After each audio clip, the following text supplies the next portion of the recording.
dar continuidade aqui, nós estávamos falando sobre ponto comercial.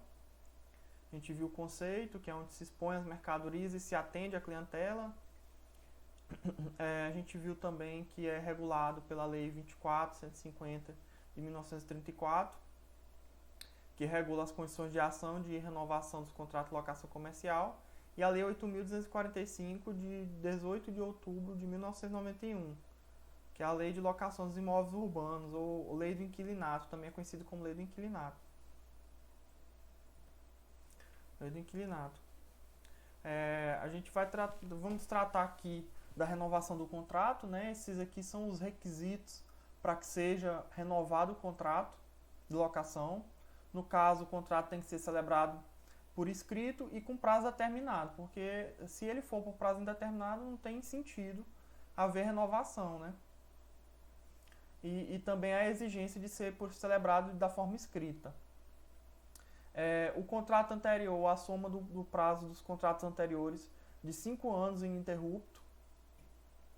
Isso quer dizer que automaticamente será renovado o contrato se a pessoa já tem mais de 5 anos ininterrupto no mesmo local, na mesma locação. Ele tem direito, inclusive se o locador se negar, sem um motivo que a gente vai falar mais à frente, um dos motivos que a gente vai falar à frente, ele não pode se negar a renovar o contrato de locação.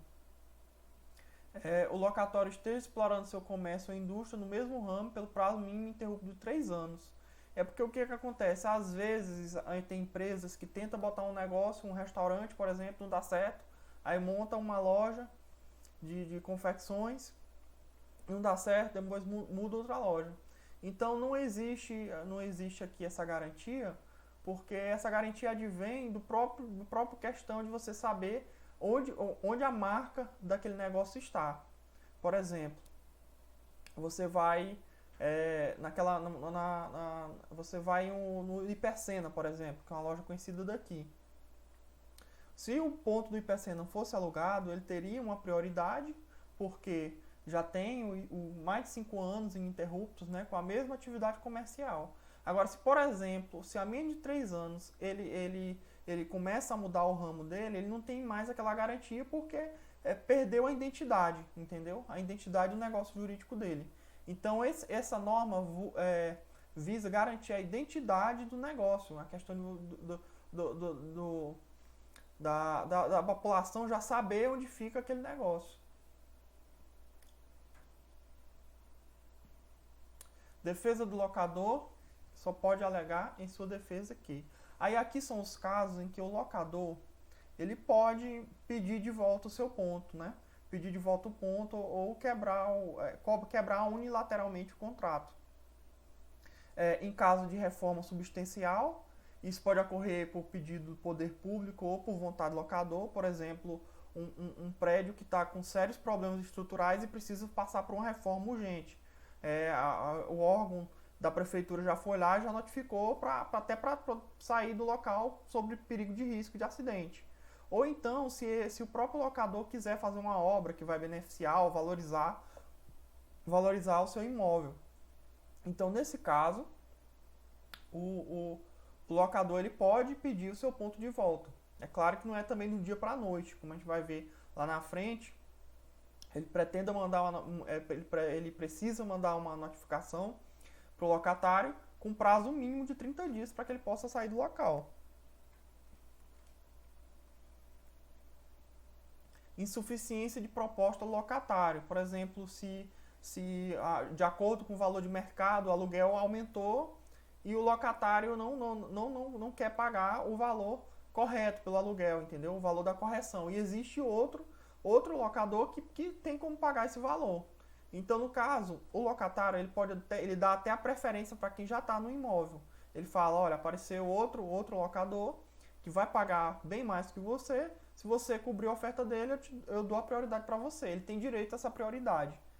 Mas nesse caso, se o locador não quiser pagar, o locatário então pode pedir o seu ponto comercial de volta. Bem, quando o dono do imóvel também quer montar seu negócio, pretende tomar de volta o ponto para montar o seu próprio negócio, para usar aquele ponto para ele também pode fazer, afinal de contas ele é o dono. Então ele pode fazer isso, como eu já falei, tem que respeitar a questão do prazo de 30 dias, mas esse também é um dos requisitos, que ele pode pedir o seu ponto de volta. Claro que ele também pode ter que pagar, né, uma multa rescisória, se tiver sido acordado no contrato de locação.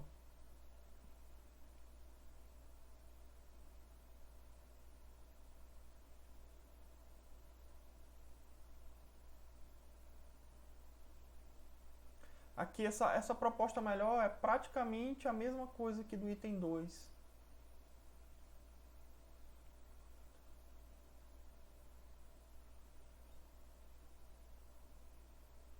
Só que aqui a diferença é que nesse item 2 eu estava considerando o valor de mercado. E aqui no item 4 não, é no caso mesmo de ter o valor de mercado, o seu locador está até pagando o valor de mercado, mas aparece um terceiro com o que oferece uma proposta ainda melhor.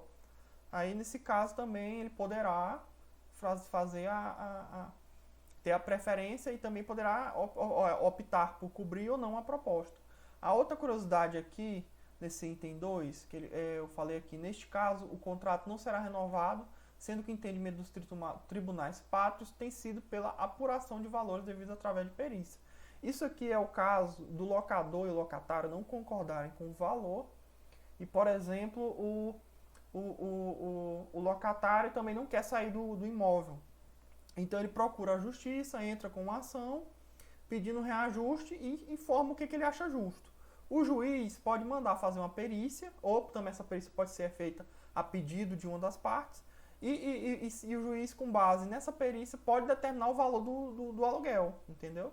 Não vai ser não pode não ser nem o valor do que está pedindo o locador, nem o valor que pretende o locatário. Mas com base na perícia, o juiz ele pode arbitrar o valor do aluguel. E aqui está a questão do prazo que eu falei para vocês. Denúncia do contrato. O contrato de locação com prazo indeterminado pode ser denunciado por escrito pelo locador, concedidos ao locatário 30 dias para desocupação. Aí essa regra ela é contida no artigo 6 da Lei 8.245. Foi uma lei que a gente citou agora há pouco ali. Ela fala exatamente do prazo de 30 dias para desocupação. Denúncia aqui é um termo usado, geralmente usado no direito empresarial e em contratos de locação, mas isso aqui quer dizer que o locador está pedindo a dissolução do contrato de forma unilateral.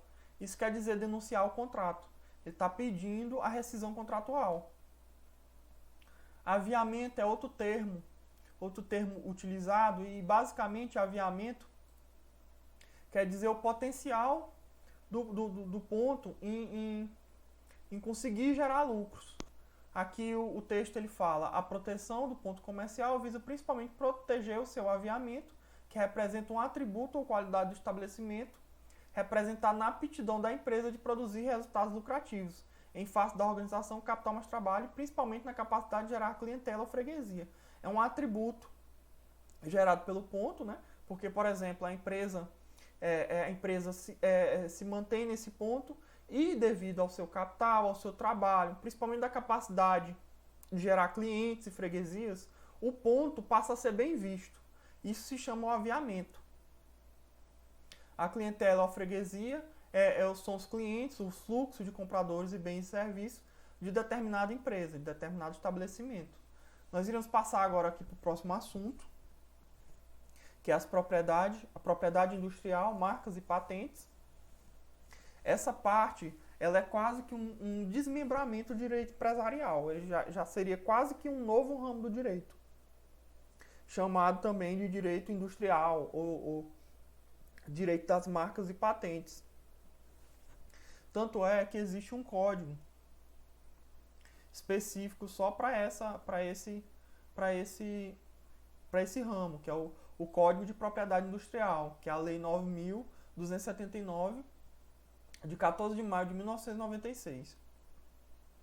Bem, a propriedade industrial, a marcas e patentes é o conjunto de normas aplicadas à criação intelectual destinada a produzir bens e serviços para atividade empresarial. A palavra industrial ela decorre do fato de que outrora a produção destinava-se à atividade industrial.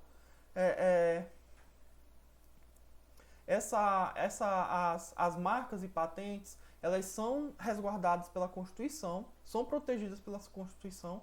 Esse é o artigo 5º. A gente vai dar uma lida aqui agora. Uma observação é que esse artigo 5º ele é um dos artigos mais extensos de nossa Constituição. E sem dúvida, o principal artigo de nossa Constituição. Eu posso dizer, sem medo de errar, que basicamente o espírito da Constituição ele se encontra nesse artigo. Expressamente, o artigo 5º ele assegura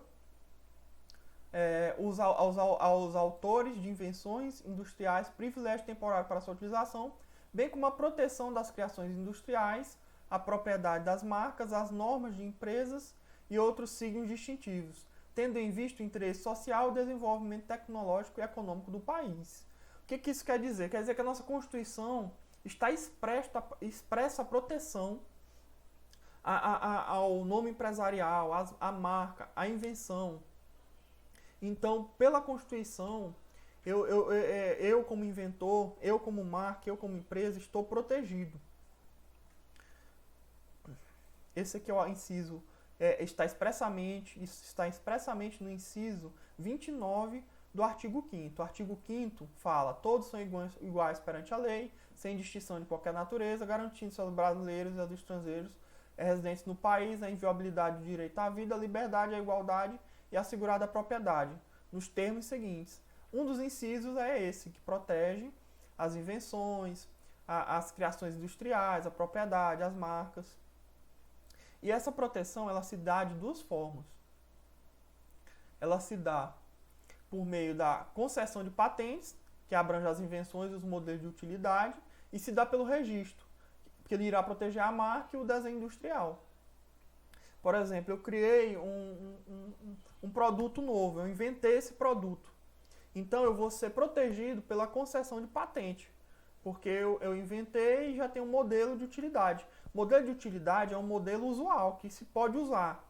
Você tem o protótipo, você faz um produto e cria o protótipo. Esse protótipo ainda não é um modelo de utilidade. O modelo de utilidade é aquele que já pode ser comercializado.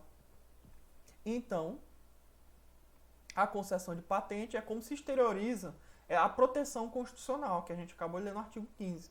E nós temos o registro. O registro é como, por exemplo, eu estou criando, eu tenho os projetos de uma invenção, mas ainda não tenho o produto. Então, eu tenho o desenho industrial, tenho as especificações, e para evitar que outra pessoa passe na minha frente e que produza esse produto primeiro, eu faço o registro para me resguardar e ter meu nome como inventor desse produto no futuro, quando ele estiver pronto para ser comercializado.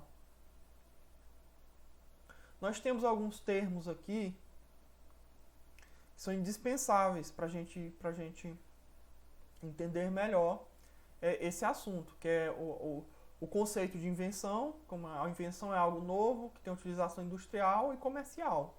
Patente é o direito do inventor de explorar com exclusividade seu invento para obter rendimentos. O período de proteção é de 10 a 20 anos. Lembrando que todas essas regras elas estão previstas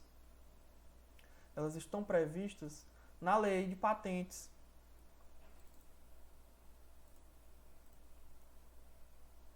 Deixa eu abrir ela aqui para vocês.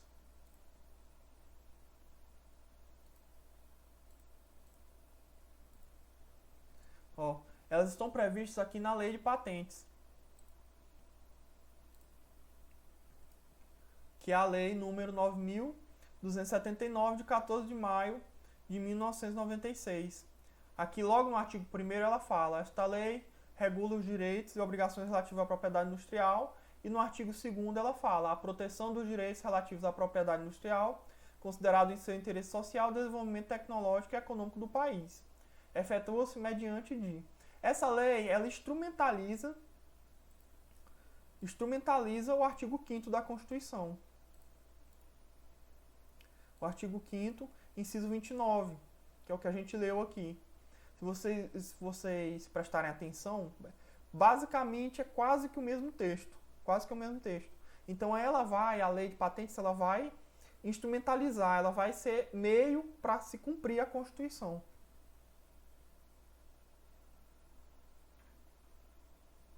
Então nessa lei ela fala que o período de proteção é de 10 a 20 anos. Depois disso passa a domínio público.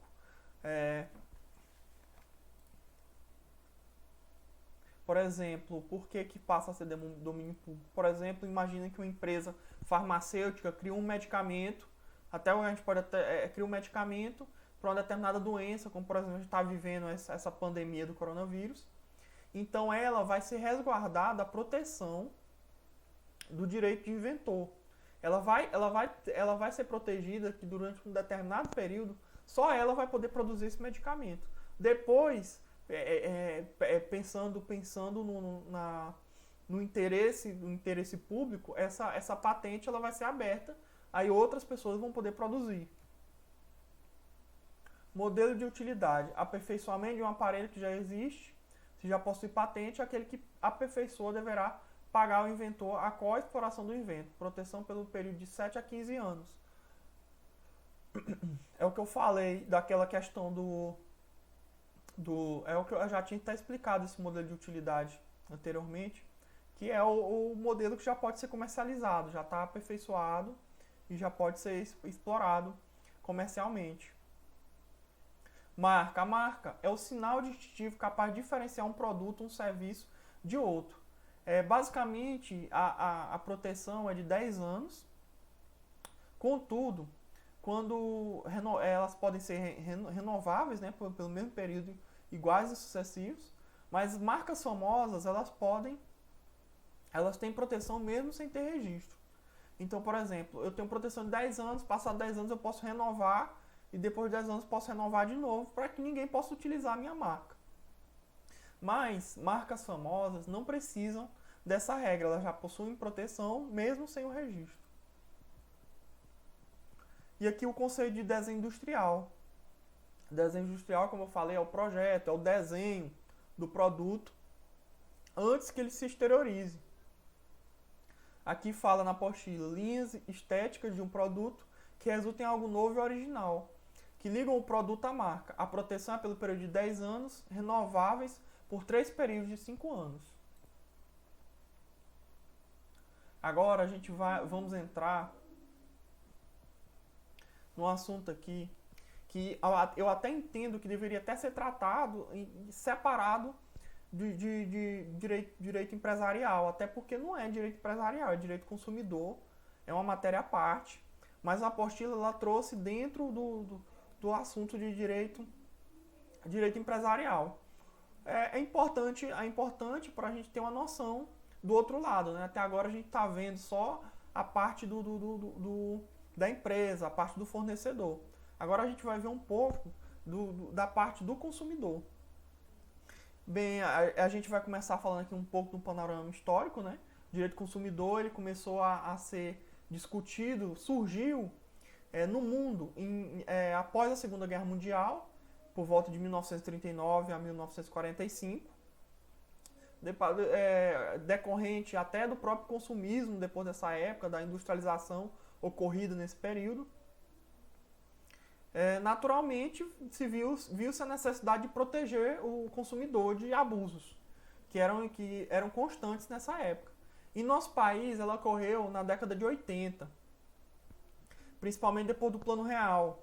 Aqui nós temos a foto aqui do presidente Zé Sarney, porque foi nessa época, na época do governo de Sarney, que foi implantado o Plano Cruzado. Real não, falei Real já foi bem depois, na verdade, o Plano Cruzado. Com a implantação do Plano Cruzado, acontecia muito de ter troca de preço quase que diário. No mesmo dia trocava de preço várias vezes. Então, nessa época, surgiu-se a necessidade de ter uma proteção do consumidor, porque as empresas abusavam bastante. Botavam um preço de manhã, à tarde já era outro preço. E surgiu até esse botão aqui, eu sou fiscal do Sarney. Porque para incentivando a população a fiscalizar as empresas que estivessem abusando do direito consumidor. Então teve início na década de 80 e na década de 80 também, ainda no governo de Sarney, nós tivemos a nossa Constituição atual, que foi a Constituição de 1988, foi implantada a nossa Constituição atual, que é a Constituição de 1988. Nessa Constituição, no artigo 5º, como eu falei, um dos mais importantes, agora no inciso 32, expressamente ele nos traz que o Estado promoverá na forma da lei a defesa do consumidor. Em nossa Constituição está expresso que o Estado, na forma da lei, ele irá proteger o consumidor. Mas aí a gente pergunta como? Como vai proteger o consumidor? Aí a Constituição só falou isso, não tem mais o que a gente vai fazer. Por essa razão que ele trouxe na forma da lei. Aqui, nesse termo, na forma da lei, a Constituição quase que, digamos assim, está obrigando o legislador a fazer essa lei, para que se possa fazer cumprir a Constituição. Com isso, nasceu, em 1990, especificamente 11 de setembro de 1990, o nosso Código de Defesa do Consumidor.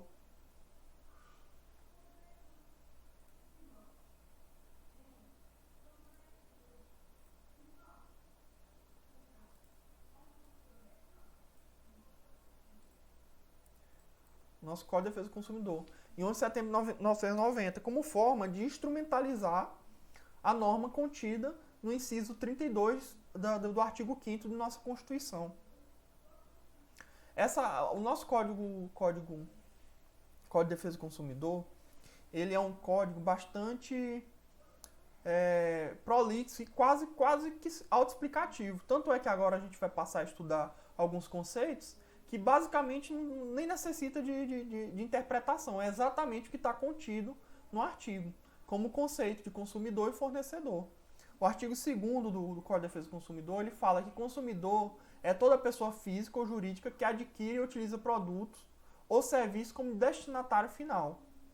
O que é isso? É a pessoa que compra o produto para o seu uso pessoal, para o seu uso em casa, o seu destinatário final. Se por acaso eu sou um comércio e compro de um fornecedor maior para vender no meu comércio, eu não me enquadro no conceito de consumidor, entendeu? Necessariamente, consumidor não precisa ser pessoa física. Como o próprio artigo fala, ele traz toda pessoa física ou jurídica. Aqui ele quer falar, por exemplo, numa empresa que compra determinado produto, mas que não é para sua atividade comercial. Como, por exemplo, um escritório de advocacia que compra uma impressora e a impressora dá problema. Então, nesse caso, um escritório de advocacia que seja pessoa jurídica, ele é considerado como consumidor. E o parágrafo único ele ainda equipara esse consumidor à coletividade de pessoas.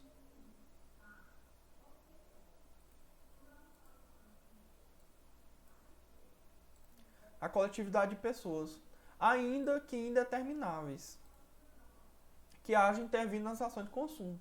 Como é que vocês entendam assim? Como é que eu posso explicar melhor isso para vocês? Equipara-se a coletividade de pessoas, como por exemplo, eu não sei se vocês recordam, não sei se são mais novos que eu ou mais velhos, mas uma época a Garoto fazia uma propaganda na televisão do batom, que era aquela, compre batom, que era quase hipnotizando as crianças para comprar o produto delas. Ali, o Ministério Público ingressou com uma ação para que fosse tirada aquela propaganda do ar, com base nesse parágrafo único aqui. Com base que violava os termos que era abuso em face da coletividade de pessoas, entendeu? Intervindo na relação de consumo. Como outro exemplo que eu posso dar para vocês é no caso hoje em dia também relacionado a crianças, é proibido hoje, quase nenhuma emissora está passando mais desenho, exatamente porque ficou proibido a questão de propaganda entre os intervalos de desenho, propaganda de brinquedos, tipo produto que era para criança. Ficou proibido exatamente por isso. Que são pessoas, além de ser consumidores, já ter a vulnerabilidade como consumidor, também são vulneráveis como crianças. Falando em vulnerabilidade, um ponto importante é que o nosso consumidor, ele é uma pessoa, ele é hipossuficiente em relação ao fornecedor. Eu vou até deixar para falar isso depois, porque eu lembrei que tem na aula esse assunto também. E logo no artigo 3º, a gente falou de consumidor, né? Consumidor é toda pessoa física ou jurídica que adquire e utiliza produtos como destinatário final. Esse é o consumidor. E outra coisa, o consumidor não se confunde a consumidor equiparado. Aqui, no parágrafo único, é consumidor equiparado, que a gente usa a terminologia correta. Equipara-se a consumidor a coletividade de pessoas, ainda que indetermináveis. Já no artigo 3º, ele nos traz o conceito de fornecedor. Fornecedor é toda pessoa física ou jurídica, pública ou privada, nacional ou estrangeira, bem como os entes despersonalizados, que desenvolvem atividade de produção, montagem, criação, construção, transformação, importação, exportação, distribuição ou comercialização de produtos ou prestação de serviços. Esse artigo ele nos informa basicamente que fornecedor pode ser uma pessoa física, uma pessoa jurídica, pode ser uma pessoa jurídica pública ou privada,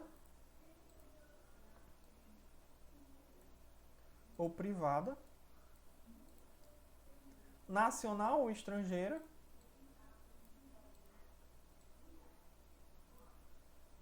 e ainda não pode até não ser sequer pessoa, pode ser um ente despersonalizado. Aqui eu falo pessoa no sentido de que pessoa jurídica é um tipo de pessoa também. Eu vou dar, por exemplo, nós temos pessoa física, um camelô que não tem CNPJ, ele é uma pessoa física e ele é considerado um fornecedor, um fornecedor. Nós temos a pessoa jurídica, né, que é uma loja que tem personalidade jurídica, que essa loja pode ser privada, e nós temos pessoa jurídica pública. Como assim? Quem pode ser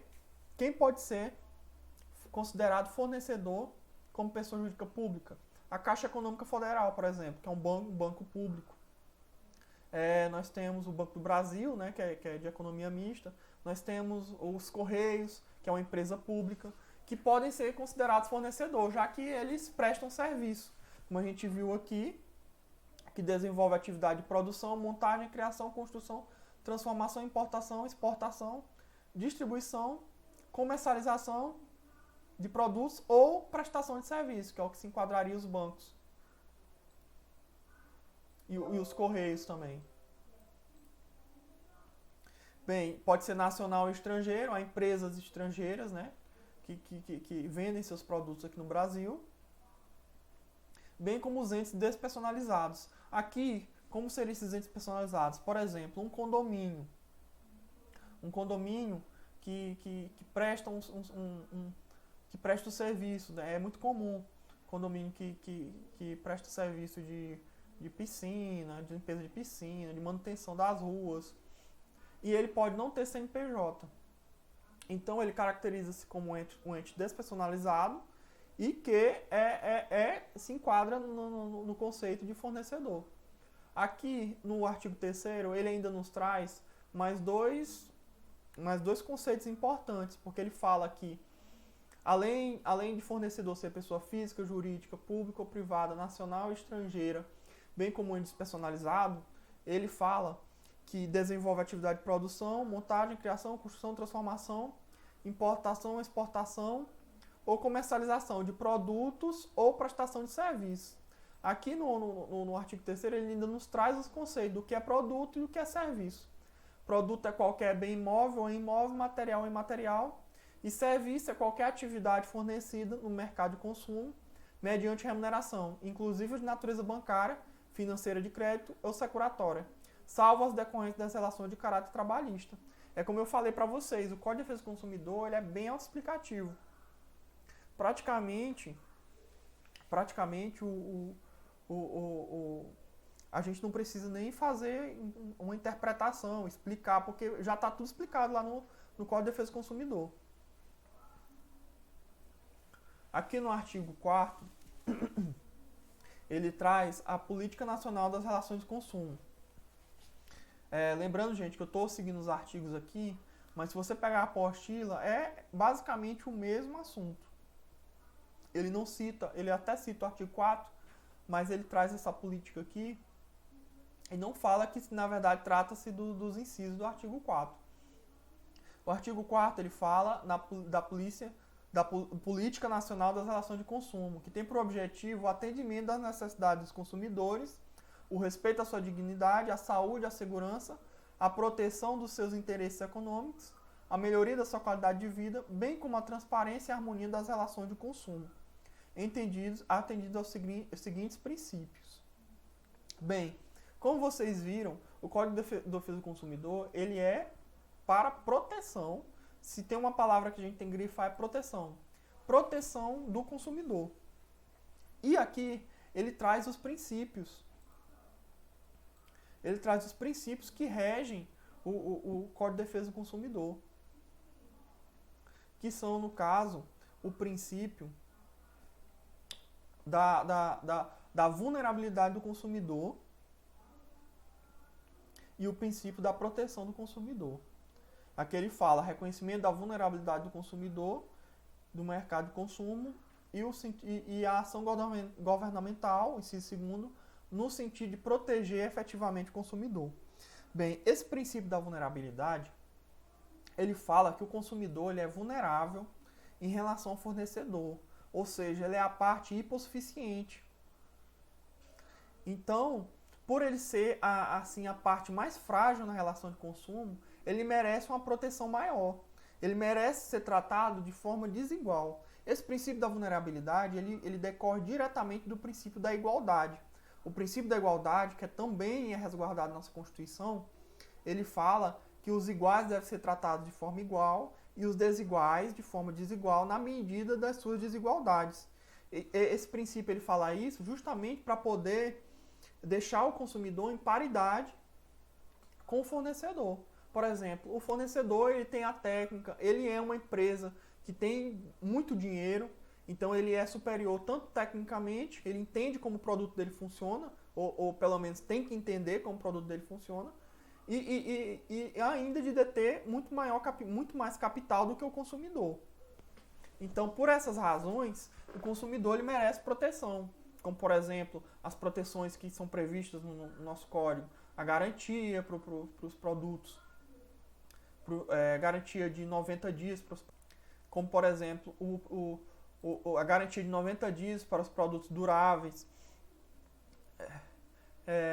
e outras proteções. Tem várias proteções em relação ao direito do consumidor. Por exemplo, a possibilidade de devolver um produto que é vendido por meios telegráficos, como pela internet ou por telefone. Você pode devolver, tem até 7 dias para devolver esse produto se ele não atender às suas expectativas. Todos esses são mecanismos que protegem o consumidor em face do fornecedor, justamente para poder equipará-los.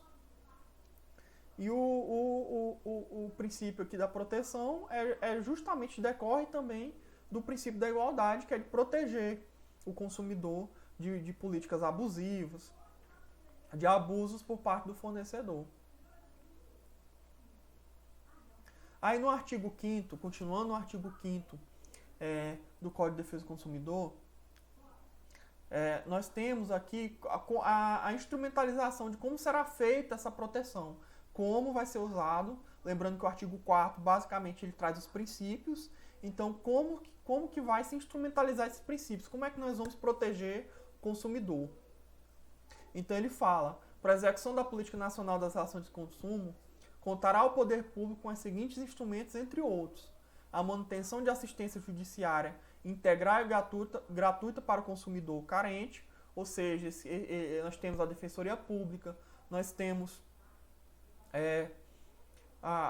o PROCON, nós temos vários órgãos que são gratuitos para proteger o consumidor carente, para possibilitar o acesso à justiça. Nós temos o inciso segundo, instituição de promotorias de justiça em defesa do consumidor no âmbito do Ministério Público. A criação de delegacias de polícia especializada no atendimento de consumidores vítimas de infrações penais de consumo. A criação de juizados especiais de pequenas causas e várias especializadas para a solução de litígios de consumo. Aqui é o juizado especial civil, que você... provavelmente alguém aqui já teve problema com a CELPA, né? Então você recorre ao juizado lá para resolver seu problema com a CELPA, ou você recorre ao PROCON, no caso aqui das delegacias especializadas. A concessão de estímulos à criação e desenvolvimento de associação de defesa do consumidor. Aqui nós podemos citar como uma dessas associações, aqui eu não sei se temos em Parauapebas uma associação de defesa do consumidor, mas nós temos uma comissão de direito do consumidor na OAB. Seria um exemplo desse estímulo de criação. Bem, gente, a gente vai ficar por aqui hoje. Até a próxima aula.